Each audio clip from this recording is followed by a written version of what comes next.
Howdy, compelled unbeliever here. Today we're going to talk about why the Bible scriptures are meaningless due to their ambiguity. It just got real.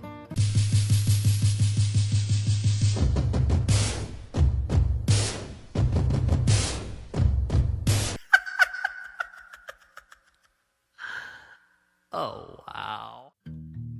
I'm kind of just doing this video off the cuff because this just is bothering me a bit. Often when I talk to theists about the Bible, I will quote a passage or what have you, and they will simply say, well, you don't understand. Now, this is just a huge cop-out because there are something like 20,000 Christian denominations in the world, and they cannot agree what the scripture says amongst themselves. That's why there is actually so many denominations, because they interpret the scripture differently and understand it differently.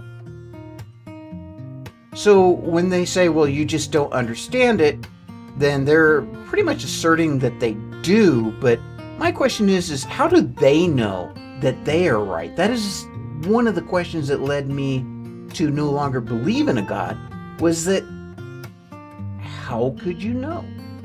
If there's 20,000 options, and even if the God is real, how do you know which option is real, is correct, is true? Obviously, no one can.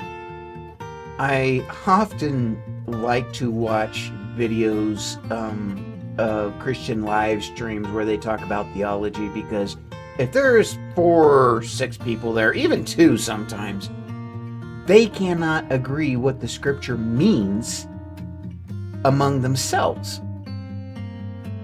And it's really fun to actually watch their live streams, because everything is so disjointed that it makes it very obvious that the meaning of the scripture is simply not clear.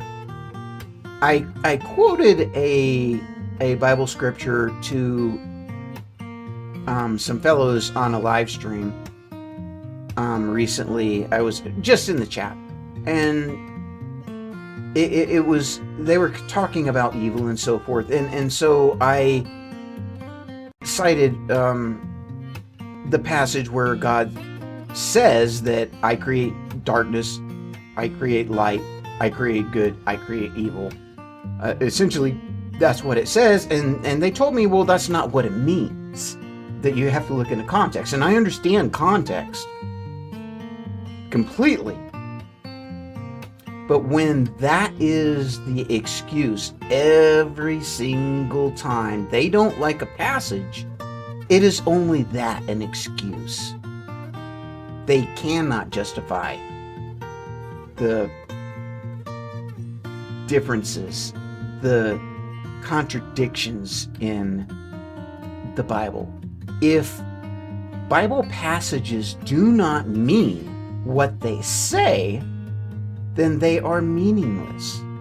I understand the idea of parables and so forth, but if no one can actually know or agree upon what a scripture says or means, then no one can know who is actually correct. So if there is a God, assuming that God does exist, God is completely incompetent, or does not actually care enough to make it clear to even his chosen people. So when Christians argue that this is not what this scripture says, you don't understand, then they are arguing that the Bible does not mean what it actually says. If it doesn't mean what it says, then it has no meaning. If God did not care enough to make his words, to make his laws, to make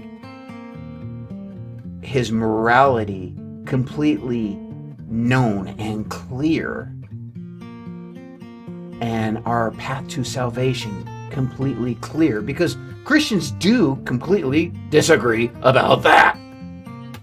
So if it's not clear and God didn't care enough to make it clear, why should we?